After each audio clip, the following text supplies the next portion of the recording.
আমাদের অনেকেরই বাংলাদেশের চর নিয়ে তেমন কোনো ধারণা নেই। চর বলতেই আমরা বুঝি নদীর মাঝখানে জেগে ওঠা ছোট্ট এক ভূখণ্ড। ছোট্ট ভূখণ্ড বলতে আসলে কতটুকুন, যার এক পাশ থেকে অন্য পাশ দেখা যায় এরকম? বাংলাদেশের নদীগুলোর মাঝখানে এমন এমন সব চর জেগে উঠেছে যেখানে সকাল থেকে সন্ধ্যা পর্যন্ত বাইক চালিয়েও আপনি চরের সীমানা শেষ করতে পারবেন না। এই চরগুলো বাংলাদেশের নতুন সম্ভাবনার দুয়ার খুলে দিয়েছে। এই চরই আমাদের জীবনকে বদলে দিতে পারে আমাদের দেশের অর্থনৈতিক অবস্থা। হাজার হাজার বিঘা জমি তৈরি হয়েছে এই চরে।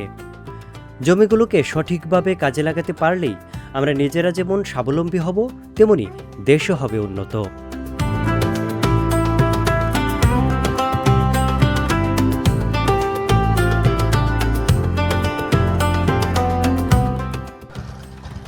আমাদের সামনে যে একটা বাড়ি দেখা যাচ্ছে, এই যে কিছু বাঁশঝাড় এবং তার বাম পাশে কয়েকটা কলা গাছ এবং দুটো ছোট ছোট ঘর দেখতে পাচ্ছি। এই চরটার নাম কি ভাই, যদি বলতেন? আপনি একটু সামনে আসবেন, ক্যামেরার দিকে আসবেন। এই যে যে বাড়িটার সামনে, এইটা যে চর, এই চরের নামটা কি? চরটার নাম হচ্ছে ভাই লাউলারা। লাউলারা চর। লাউলারা এটা সীমানা পড়ছে কোথায়? ওই পাবনার ভিতরে। এটা পাবনাতে? পাবনার ভিতরে। প্রিয় বন্ধুরা, আমরা কিন্তু বর্তমানে পাবনার এরিয়াতে রয়েছি। মানে আমরা যেই জায়গাটাতে দাঁড়িয়ে আছি, আমার এই পাশে যে বাড়ি ঘরটা দেখতে পাচ্ছেন, এটি কিন্তু মানিকগঞ্জের সীমানা পার করে আমরা কিন্তু চলে এসেছি পাবনাতে। তো এই যে পাবনার যেই সীমানাতে একটা সুন্দর একটি চরের মধ্যে একটা বাড়ি ঘর দেখতে পাচ্ছি। সেখানে একটি ছোট ঘর, একটা ছাপড়া ঘর, একটা দোচালা ঘর এবং একটি ছনের ঘর। এই ঘরটাতে বা এই বাড়িটাতে যারা বসবাস করে, আমার মনে হয় তারা অনেক সুখে শান্তিতে আছে। দেখেন, এই বাসার ভিতরে যে পানি বসায় উঠে কিনা সেটা আমি বলতে পারবো না, কিন্তু বর্তমানে দেখছেন বাড়িঘরটা আসলে কতটা সুন্দর। এই যে বাতাসে কলা পাতাগুলো কীরকম পতপত করে নড়ছে, আমরা কি একটু কলা গাছটা দেখাতে পারি আমাদের প্রিয় দর্শকদের উদ্দেশ্যে? একটু দেখেন কলা গাছের পাতাগুলো কিভাবে নড়ছে বাতাসে। তো এর মাঝে নিচে কিন্তু একটি ছাগল ঘাস খাচ্ছে, এই যে। আর এই বাড়িটার ভেতরে একটু ঢোকার চেষ্টা করবো আমরা, একটু চলে না কামরুল ভাই, আমরা একটু এগিয়ে যাই, এই বাড়িতে একটু যাওয়ার চেষ্টা করব, দেখবো এই বাড়িতে আসলে কারা বসবাস করে। এই ভাই মনে হয় এই বাড়ির মালিক, না? হ্যাঁ, আসসালামু আলাইকুম। এই বাড়িতে আছেন কত বছর যাবত? 5 বছর। 5 বছর। এই আম গাছ আম ধরে? এবার আম ধরে নাই মনে হয়, না? ধরছিল একটা আম। তাই? মানে তার মানে সামনে বছর অনেক বেশি ধরবে। মোটামুটি 5 বছর। 5 বছর এই বাড়ি করছেন? 5 বছর হয়েছে। এর আগে কোন চরে ছিলেন? পারুলিয়া ছিলেন, মানে মানিকগঞ্জের এরিয়াতে ছিলেন আর কি। আমাদের হয়তো কাছাকাছি এখানে অন্য ডিস্ট্রিক্টের এরিয়াও পড়ছে। তো এই যে বাড়ি ঘরটাতে এইদিকে আপনাদের কি পানি উঠে যায়? না, পানি উঠে না। পানি না উঠলে ঠিক আছে, কারণ পানি উঠে গেলে তো এইখানে যেই কন্ডিশন তাতে ডুবে যাবে। দেখো ছোট্ট সোনাটা কিভাবে আসছে, দেখেন ক্যামেরাটা এইদিকে একটু দেখান। দেখেন বেবিটা কিভাবে আসছে। কি কান্না করছো কেন তুমি? কি হয়েছে? আরে কান্না করছো কেন? তোমার আব্বু কই, আম্মু কই? ছোট্ট সোনামণিটা চরের, সে কত বড় একটাই পড়েছে, মানে একেবারে মনে হয় যে তার পাঞ্জাবির থেকেও বড় হয়ে গেছে। দেখছেন কত কিউট লাগছে, লক্ষ্মী ছেলেটা, কান্না করে না বাবা। তো এই যে চরের বাড়ি ঘর, চরের মানুষের বেঁচে থাকা, তাদের জীবন জীবিকা সব কিছুর সন্ধানে আমরা চরের মাটিতে আসি, চরে আসি, ঘুরে বেড়াই। এই যে দেখেন একটা গাছের মধ্যে কি একটি কুমড়োর জালি, এটি একটা দৃষ্টিনন্দন ব্যাপার, মানুষকে মোহিত করে এই চরের বাড়িঘর। এখানেই রয়েছে একটি চৌকি, যেখানে হয়তো মানে বেড়া না থাকলেও কিন্তু রাত্রে যখন এখানে ঘুমায় তারা কিন্তু একবারে দক্ষিণা বাতাস এখানে একবারে হো হো করে শরীরে লাগে, তাদের ফ্যান লাগে না। যদিও এই চরের মধ্যে কিন্তু কারেন্টের ব্যবস্থা রয়েছে। এখানে আমি কারেন্টের লাইন দেখতে পাচ্ছি। আপনারা বিদ্যুৎ পাননি? আপনারা বিদ্যুৎ পাননি, হয়তো এখানে ট্রান্সফরমার নাই, আপনাদের এই জন্য বিদ্যুৎ দেওয়া হয়নি। বাট পাশে বিদ্যুতের ইয়ে রয়েছে, আপনারা সৌর বিদ্যুৎ দিয়ে ব্যবহার করছেন, না? ওনাদের এই বাড়ি ঘরে এই যে এখানে বেশ কিছু ফলাদির গাছগাছালি রয়েছে, এই পাশে কিছু সবজি রয়েছে যেগুলো দিয়ে তারা জাংলা দিয়ে এখানে করেছে। মোট কথা তাদের প্রতিনিয়ত যে জিনিসগুলো তাদের মানে দরকারি, শাকসবজি বলেন বা তরিতরকারি যাই লাগুক, ফল ফ্রুটস থেকে শুরু করে সবই এরা চেষ্টা করে নিজেদের যে আঙ্গিনা রয়েছে এর মধ্যেই উৎপাদন করে তাদের সেই চাহিদাটা মেটানোর জন্য। তারই ধারাবাহিকতায় তাদের দেখছেন চারদিকেই কিন্তু এরা একেবারে মানে স্বয়ংসম্পূর্ণ সব কিছুতেই। এরা যেমন ফল ফলাদি গাছও যেমন বুনেছে, তেমন আবার সবজির গাছগুলোও বুনেছে। তো সব দিক বিচার বিশ্লেষণ করে চরের মানুষদের আমি নদী ভাঙন ছাড়া এদের আর কোনো দুঃখ বা কষ্টের কোনো কারণ দেখি না। একমাত্র এই চরের মানুষের বিভীষিকাময় জীবন চলে আসে যখন নদী গ্রাস করে সেই চরকে, যখন নদীতে তাদের সেই পূর্বপুরুষদের ভিটা, তাদের পূর্বপুরুষদের কবর, সেগুলো যখন নদী গর্ভে বিলীন হয়ে যায়, তখন চরের মানুষের দুঃখ দুর্দশা হতাশার কান্নার দিন চলে আসে। এছাড়া চরের মানুষের এই যে কীরকম হো হো বাতাস, দক্ষিণা বাতাসে তাদের কিন্তু বিদ্যুতের কোনো দরকার হয় না। আর বাকি যে এই বিষয়গুলো আছে সব দিক থেকেই তারা অনেক বেশি সুখে রয়েছে, অনেক বেশি শান্তিতে রয়েছে। কিন্তু চরের মানুষের যদি সরকার বা যেই মহল বা যে কোনো প্রতিষ্ঠান হোক, ব্যক্তি মালিকানায় কোনো কোম্পানি অথবা সরকারি যে তথ্য তহবিল থেকে আপনারা যদি এই চরগুলোকে প্রপার ইউটিলাইজ করতে পারেন, চরগুলোকে, চরের এই অবারিত বিশাল মাঠকে যদি আমরা কাজে লাগাতে পারি, এখানে যদি ভালো কিছু প্রতিষ্ঠান তৈরি করা যায়, এখানে যদি ট্যুরিজম থেকে শুরু করে বিভিন্ন পোলট্রি, ডেইরি, ফিশারিজ, বিভিন্ন খামার যদি এখানে তৈরি করা যায়, আমি সামনে আরেকটু এগিয়ে আরেকটু জিনিস দেখাবো, যেটা হলো বিশাল এরিয়া রয়েছে, মাঠের পর মাঠ, মানে শত শত বিঘা, হাজার হাজার বিঘা এই ভূমি, চারণভূমি। এই চারণভূমিতে আপনারা চাইলেই এখানে কিন্তু সহজেই জমি ক্রয় করে অথবা লিজে নিয়ে আপনি আপনার ব্যবসা প্রতিষ্ঠান, আপনি ফিশারিজ, ডেইরি অথবা অ্যাগ্রো ফার্ম করে জীবনকে চেঞ্জ করতে পারেন, জীবনকে বদলে নিয়ে যেতে পারেন, নতুন সম্ভাবনা তৈরি করতে পারেন নিজের জীবনের জন্য।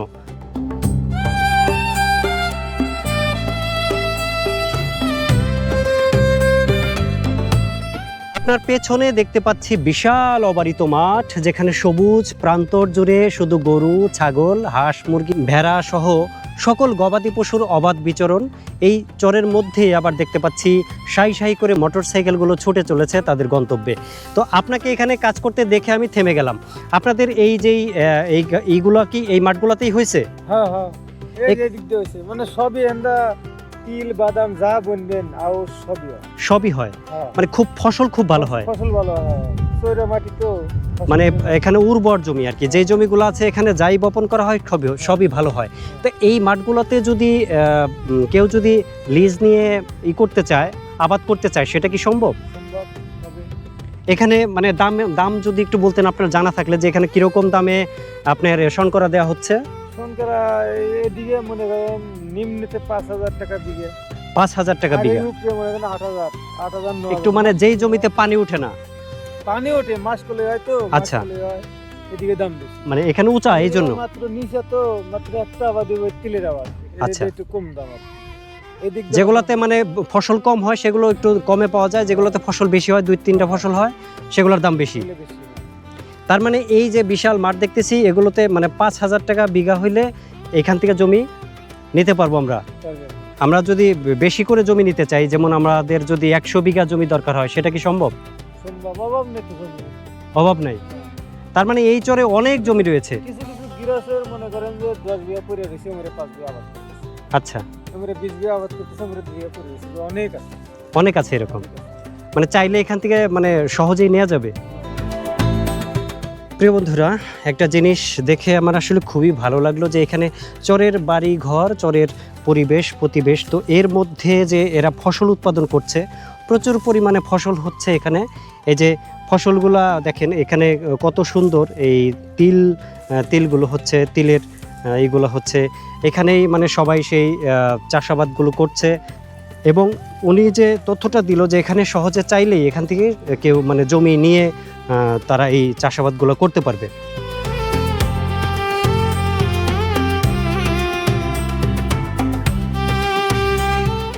কোথায় পড়াশোনা করো?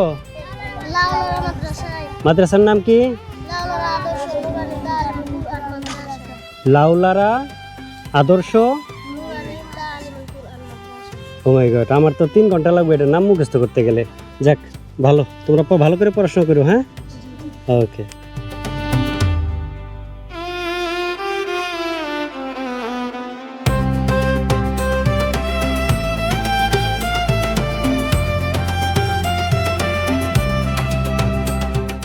এই বাজারটার নাম কি?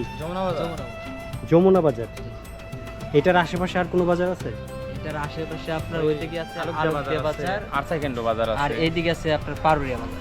আলোকদিয়া বাজারটা এইদিকে, এইদিকে আর এইদিকে হলো পারুরিয়া বাগুটিয়া বাজার, বাজার। বাগুটিয়া বাজার। বাকশেকটা বাজার আছে, সুবিদ্যা বাজার আছে।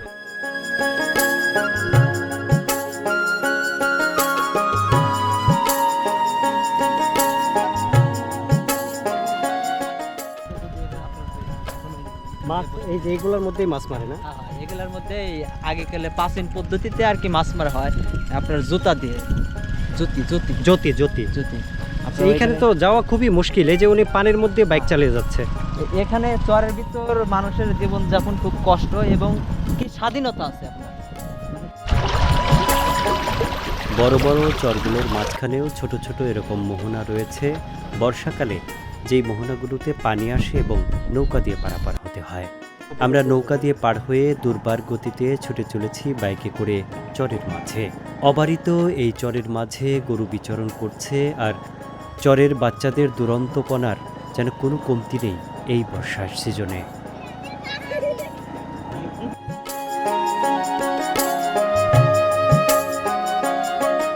চরের ধানগুলো বেশ কয়েকদিন আগেই কাটা হয়ে গেছে। এখন শেষ সময়ের কাজ হলো খড় শুকানো। খড়গুলো শুকিয়ে তারা ছোট ছোট পালা দিয়ে রেখেছিল এবং সেই ছোট পালাগুলো ভেঙে এখন তারা বাড়ির আঙিনায় বড় করে পালা দিয়ে রাখছে, যাতে বর্ষার সিজনে এই খড়গুলো তারা তাদের গবাদি পশুদের খাওয়াতে পারে।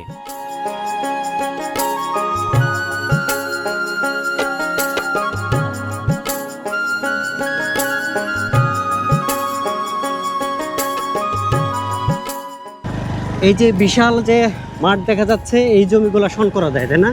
এগুলা সবগুলাই সরকার, কিছু মালিকানা আছে, কিছু মালিকানা আছে। মালিকানা সবগুলোই মালিকানা, কিন্তু কত মালিক এই জায়গায় বাড়ি ভাই, আর কিছু মালিকের বাসা হচ্ছে আপনার অনেক দূরে। তবে এইগুলা খুব কম কম দামে শন করা নেওয়া যায়, জমি এগুলা নিয়ে চাষাবাদ করা যায়, তাই না? এখানে সরকারি নিয়ে চাষাবাদ করলে অনেক লাভ। আচ্ছা, আপনি বিজনেস, হুম। আপনি এখানে 1 লক্ষ টাকা প্রফিট যদি খাটান, প্রতি বছর আপনি এখান থেকে 1 লক্ষতে 5 লক্ষ টাকা প্রফিট করতে পারবেন। তাই? জি। প্রিয় বন্ধুরা, এই যে বিশাল অবারিত মাঠ, এত বড় বড় মানে জমি যে আসলে বাংলাদেশে অনাবাদি পড়ে থাকে, যেটা আসলে আমরা এই চরে না আসলে কখনো দেখতেই পারতাম না, বুঝতেই পারতাম না। এই জমিগুলোতে চাইলেই শনকরা নিয়ে কিন্তু এখানে কিন্তু চাষাবাদ করা যায় এবং অনেকেই করছে, বড় বড় প্রজেক্ট করছে এখানে। ওই যে আপনার ওই যে একটা প্রজেক্ট, ওইটা একটা মাছের প্রজেক্ট এবং কি হাঁসের খামার আছে, ওখানে গরু খামার আছে, ওইখানে প্রতি বছর অনেক টাকা প্রফিট হয় এই প্রজেক্ট থেকে। আচ্ছা আচ্ছা।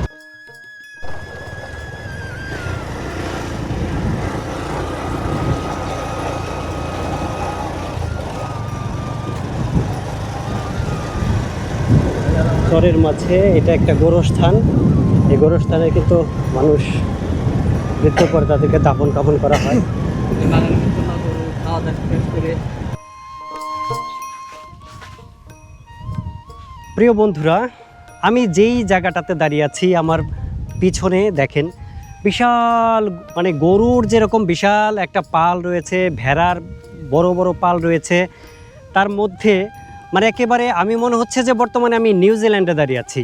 নিউজিল্যান্ডের যে গরুর যে খামারগুলো আপনারা দেখতেন, যে নিউজিল্যান্ডের গরুর বিশাল খামারের মধ্যে এই গরুগুলা মানে করতো, অবাধে বিচরণ করতো এবং সেখানে গরুগুলা মানে তাদের যেই খাঁটি দুধ আমরা বাংলাদেশে কিন্তু বিভিন্ন কৌটোর মধ্যে নিউজিল্যান্ডের গাভীর দুধ খেয়ে থাকি, কিন্তু এইখানে এই জায়গাটায় এসে আমি সেই নিউজিল্যান্ডের সেই ফিলটাই পাচ্ছি। মনে হচ্ছে যেন চারদিকে সবুজ যে তৃণভূমি, এবং এর মধ্যে আমার মন চাচ্ছে যে আমি এখানে শুয়ে পড়ি। মানে এত ভাল লাগতেছে এই জায়গাটায়, অবারিত একদম হো হো করছে বাতাস, সেই বাতাসের মাঝে বিশাল চারণভূমি, যার মধ্যে গরু ছাগল অবাধে বিচরণ করছে। আর আমি সেই জায়গায় এসে একদম সবুজ গালিচায় বসে গেছি। আমার মন চাচ্ছে আমি হারিয়ে যাই, পাখনা যদি আমার থাকতো আমি উড়ে যেতাম, এত ভালো লাগছে এই জায়গাটায় এসে। আর এই জায়গাটায় প্রিয় বন্ধুরা, আপনারা চাইলে এই জায়গাটায় কিন্তু খুবই কম মূল্যে জমিগুলো শনকরা নিয়ে এখানে কিন্তু চাষাবাদ করতে পারেন, ফিশারিজ করতে পারেন। গরুর খামার, মহিষের খামার, হাঁস মুরগি, গরু ছাগল সব কিছু এই চরে করা যায়। এই চরের ভূমি একেবারে উর্বর। আমরা যাদের সাথে এই চরে যারা বর্তমানে এক্সিস্টিং যারা বসবাস করছে তাদের সাথে কথা বলে আমরা যেটা জানতে পেরেছি যে এই চরের জমিতে একদম মানে পলি মাটি, যেই মাটিটা আসলে সব ধরনের ফসলের জন্য একেবারে উপযোগী। তাই এই জমিতে আপনারা যাই বপন করবেন, যাই বপন করেন না কেন বা যেই চাষাবাদই করেন না কেন, একেবারে বাম্পার ফলাফল পাবেন, বাম্পার ফলন পাবেন। এখান থেকে আপনি জিরো থেকে হিরো হওয়ার যে সম্ভাবনাময় চর, তার একটি রয়েছে আমার পিছনে যে অবারিত মাঠ, এই চরটি। এই চরের অবস্থান বাংলাদেশের। আমি বর্তমানে রয়েছি পাবনা জেলার আমিনপুর থানাতে, এবং আমিনপুর থানার যে বিশাল চর, এই চরটাতে, এই পাগলার চর নাম, এর নাম হলো পাগলার চর। এই পাগলার চরে আপনি চাইলে এখানে সব কিছু করতে পারবেন। এই পাগলার চরে আপনি চাইলে এখানে একদম শূন্য থেকে আপনি বিশাল বড় মাপের বিজনেস যদি করতে চান, বিশাল বড় মাপের খামার যদি করতে চান, এই চরে সম্ভব। আমার সাথে অনেক ভাই ব্রাদার আপনারা যোগাযোগ করেন, সব সময় যোগাযোগ করেন। আমি কিন্তু আপনাদের মানে সকলের ফোনে রেসপন্স করতে পারি না বলে আপনারা অনেকেই মনক্ষুণ্ণ হন আমার উপরে, বা অনেকেই ভিতরে রাগ করেন যে ভাই মনে হয় অনেক বেশি মানে সেলিব্রিটি হয়ে গেছে, আমাদের ফোন ধরে না। বিষয়টা আসলে মোটেও তা নয় ভাই। হয়েছে কি, আমরা যখন আউটডোরে শুটিংয়ে থাকি তখন প্রচুর পরিমাণে ব্যস্ত থাকি, এবং যখন আমরা বাসাতে থাকি তখন কিন্তু এই ভিডিওগুলো এডিটিংয়ের কাজগুলো করতে থাকি। তাই সবসময় সবার সাথে কথা বলা সম্ভব হয়ে ওঠে না। কিন্তু আপনারা প্লিজ রাগ করবেন না ভাই। এইরকম অবারিত মাঠে, অবারিত জায়গায় যদি আপনারা খামার করে আপনার নিজের জীবনটাকে যদি আপনারা উন্নত করতে চান, জীবনের গতিপথ যদি পাল্টে নিতে চান, তাহলে এই পাগলার চরের মতো বিশাল ভূমি আপনার জন্য অপেক্ষা করছে। চলে আসুন এখানে, শুরু করুন আপনার সেই মনের যে লুকায়িত যে খামারের যে স্বপ্নটা রয়েছে, সেটার বাস্তব রূপ দেন এই চরে এসে।